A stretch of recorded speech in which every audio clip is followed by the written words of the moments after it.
জান্নাতে যাওয়ার পরে আল্লাহ রাব্বুল আলামিন জান্নাতে যাওয়ার পরে জান্নাতের নাজ নেয়ামত পাওয়ার পরে জান্নাতের সুখ শান্তি পাওয়ার পরে জান্নাত থেকে বের হয়ে দুনিয়াতে আসতে চাইবে না, জান্নাত থেকে বের হয়ে দুনিয়াতে আসতে চাইবে না, এই দুনিয়ার সুখ শান্তি চাইবে না, এই দুনিয়ার ঘর চাইবে না, এই দুনিয়ার সুন্দর গাড়ি বাড়ি নারী ক্ষমতা রাজা বাসাই এগুলা কোনগুলা কোনো চাইবে না। জান্নাতি মানুষ যে কোনো ব্যক্তি জান্নাতে যাওয়ার পরে জান্নাত থেকে বের হয়ে দুনিয়াতে আসতে চাইবে না,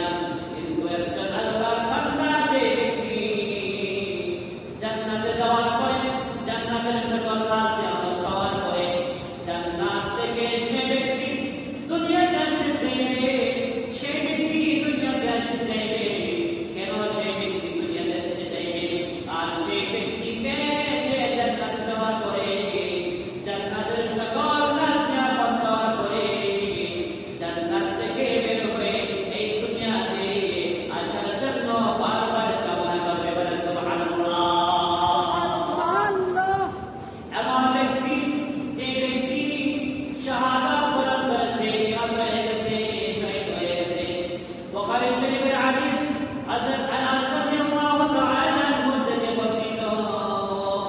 তিনি বলেন আল্লাহর নবী বিশ্ব নবী রাহমাতুল লিল আলামিন ইরশাদ ফরমান,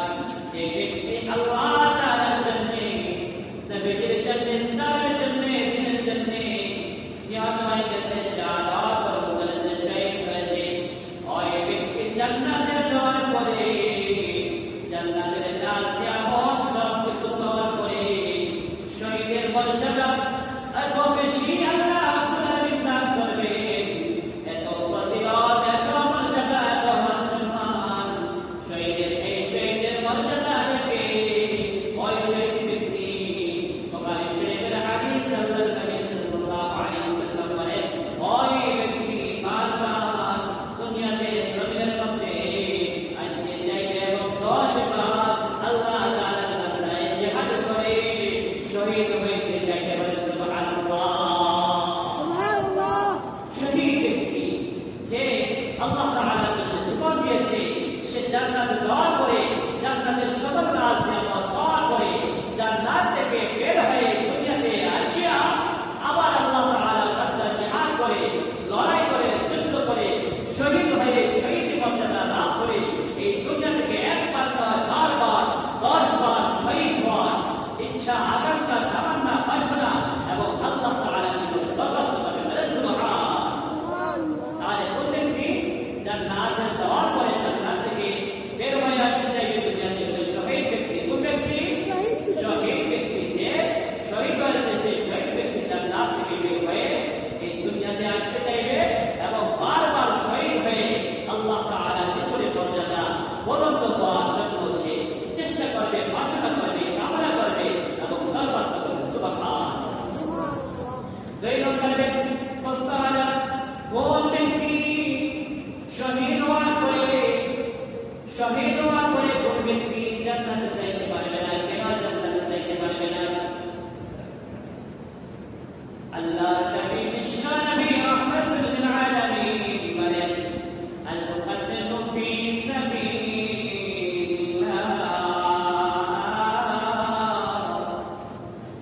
আল মুকাদ্দিমু ফি সাবিলিল্লাহ يكفر كل شيء إلا الدين. النبي صلى الله عليه وسلم قال القتل في سبيل الله. যে ব্যক্তি আল্লাহ তাআলার জন্য, নবীর জন্য, কোরআনের জন্য, ইসলামের জন্য, দ্বীনের জন্য লড়াই করে, যুদ্ধ করে, জিহাদ করে, নিহত হয়ে গেছে, শহীদ হয়ে গেছে, শাহাদাত বরণ করেছে, ওই ব্যক্তি যখন জীবন দিয়ে তার দেহের ভিতর থেকে যখন মুর্দাতে রয়ে যাবে, নিহত হয়ে যাবে, শহীদ হয়ে যাবে, ওই ব্যক্তি শহীদ হওয়ার সাথে সাথে আল্লাহ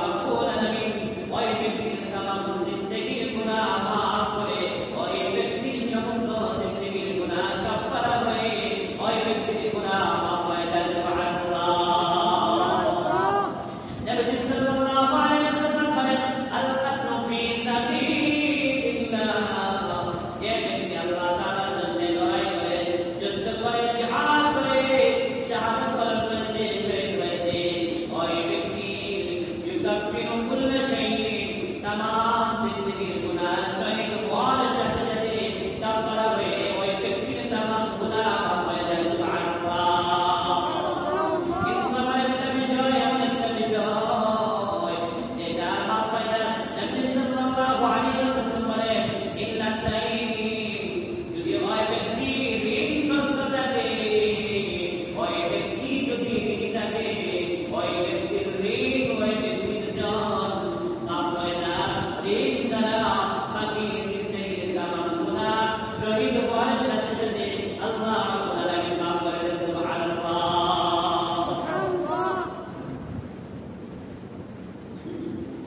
আল্লাহ হাদিসে আব্দুল্লাহ ইবনে আমর ইবনে আস রাদিয়াল্লাহু তাআলা আনহু থেকে বর্ণিত রাসূল সাল্লাল্লাহু আলাইহি ওয়াসাল্লাম বলেন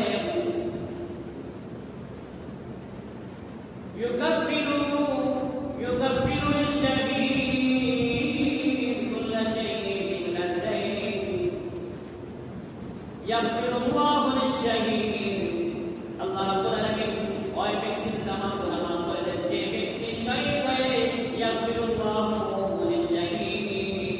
যে ব্যক্তি শহীদ হয় মৃত্যুবরণ করে শহীদ ব্যক্তি আল্লাহ রব আলামিন তামাম জিন্দেগির গুনাহ মাফ করে দেন কিন্তু যদি ব্যক্তি ঋণ থাকে যদি ব্যক্তি কোনো মানুষ ওই ব্যক্তির কাছে টাকা পয়সা মাল সম্পদ পাওয়া লাগে ওই পাওনাটা পাওনার গুনাহ আল্লাহ রাব্বুল আলামিন মাফ করে দেন আল্লাহু আকবার এজন্য যদি আল্লাহর বান্দা সেখানে মারা যায় আর ওই ব্যক্তি নিকটে ঋণ থাকে ঋণগ্রস্ত থাকে ওই ব্যক্তি রূহটা জ্বলন্ত থাকে ওই ব্যক্তি আল্লাহর তৈরি জান্নাতে যাইতে পারে না এই এমন একটা বিষয় শহীদ হওয়ার পরে একজন মানুষ আল্লাহর জন্য প্রাণের জন্য দিনের জন্য ইসলামের জন্য শাহাদাত বরণ করেছে কাজ হয়ে গেছে শহীদ হয়ে গেছে তার সবগুলা শাহাদাত বরণ করার সাথে সাথে শহীদ হওয়ার সাথে সাথে সবগুলা কাফারা হয়ে যায় মাফ হয়ে যায় এটা দায়ী কিন্তু যদি সে ব্যক্তি ঋণ থাকে ঋণগ্রস্ত থাকে আর মানুষ যদি তার কাছে কোনো হক পায় ওই হক পাওনাদারের হক গুলা মাফ হয় না এই কারণে তার রূহটা জ্বলন্ত থাকে সে ব্যক্তি জান্নাতে যাইতে পারে না আল্লাহু আকবার আল্লাহু আকবার এজন্য কোন ব্যক্তি শহীদ হওয়ার পরে জান্নাতে যাইতে পারে না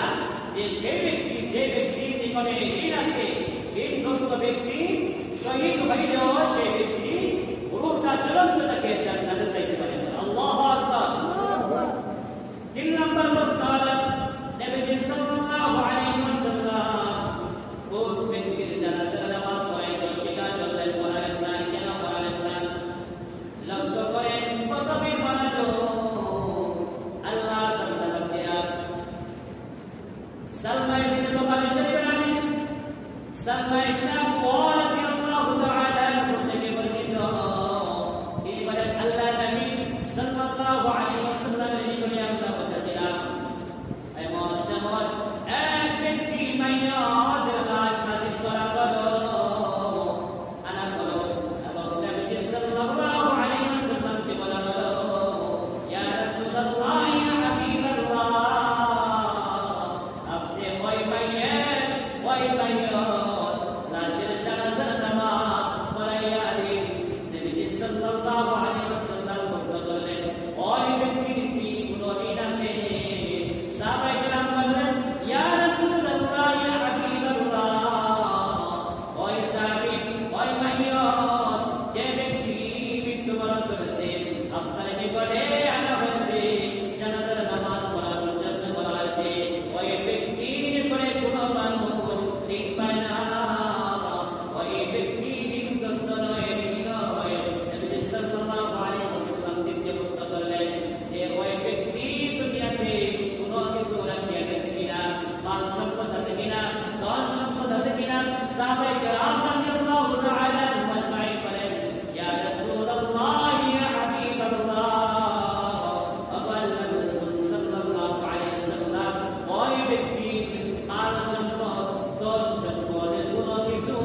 ভাইজান লাশের জানাজার নামাজ আদায় করে দিলেন। পড়াইয়া দিলেন, বলেন সুবহানাল্লাহ। কিছুক্ষণ পরে আরেকজন মাইয়াত লাশের জানাজা হাজির করা হলো। নবী সাল্লাল্লাহু আলাইহি ওয়াসাল্লামকে বলা হলো, ইয়া রাসূলুল্লাহ, ইয়া হাবিবাল্লাহ, আল্লাহর রাসূল সাল্লাল্লাহু আলাইহি ওয়াসাল্লাম, আপনি ওই মাইয়াত লাশের জানাজার নামাজ পড়াইয়া দেন। নবী সাল্লাল্লাহু আলাইহি ওয়াসাল্লাম বললেন, ওই ব্যক্তির কাছে কোনো মানুষ পাওয়া যাবে কিনা, বিড়ি আছে কিনা, যজ্ঞস্থ আছে কিনা? সাহাবায়ে কেরাম বললেন, ইয়া রাসূলুল্লাহ, ইয়া হাবিবাল্লাহ, ওই ব্যক্তির নিকটে মানুষ পাই, ওই ব্যক্তি তিনি ওই ব্যক্তির জন্য আছে। নবী সাল্লাল্লাহু আলাইহি ওয়াসাল্লাম দ্বিতীয়বার প্রশ্ন করলেন, তাহলে ওই ব্যক্তি কোনো মাল সম্পদ, ধন সম্পদ, টাকা পয়সা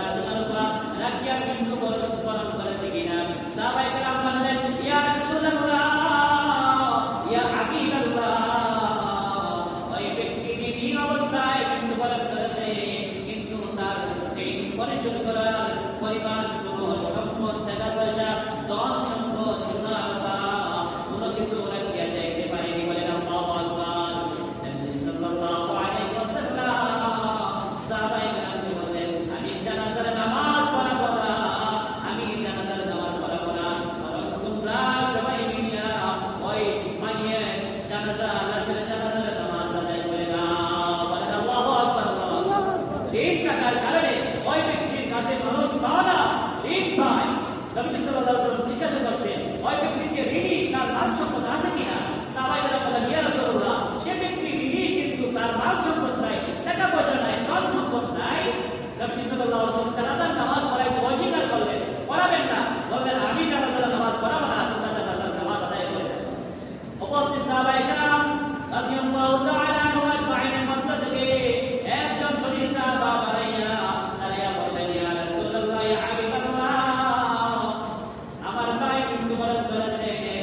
ওই ব্যক্তির নিকটে মানুষ টাকা পয়সা পায়, ধন সম্পদ পায়, ওই ব্যক্তি আমার ভাইয়ের পক্ষ থেকে, আমার ভাই যত টাকা মানুষ ধন সম্পদ ঋণগুলা পায়, ওই ঋণগুলা আমি জীবিত অবস্থায় আমার ভাইয়ের পক্ষ থেকে আদায় করে দেব। সুবহানাল্লাহ। একজন সাহাবা দায়িত্ব নিলেন, ইয়া রাসূলুল্লাহ, আপনি জানাজার নামাজ পড়াইয়া দেন, আমি ওই ব্যক্তির ঋণগুলা পরিশোধ করবো, আদায় করবো, ঋণগুলা থেকে আমি মানুষের হকগুলা প্রাপ্তিভাবে পৌঁছে দেবো, তার ঋণগুলা পরিশোধ করে দেবো। সুবহানাল্লাহ। তারপরে নবী সাল্লাল্লাহু আলাইহি ওয়াসাল্লাম ওই ব্যক্তির জানাজার নামাজ আদায় করে দিলেন। সুবহানাল্লাহ।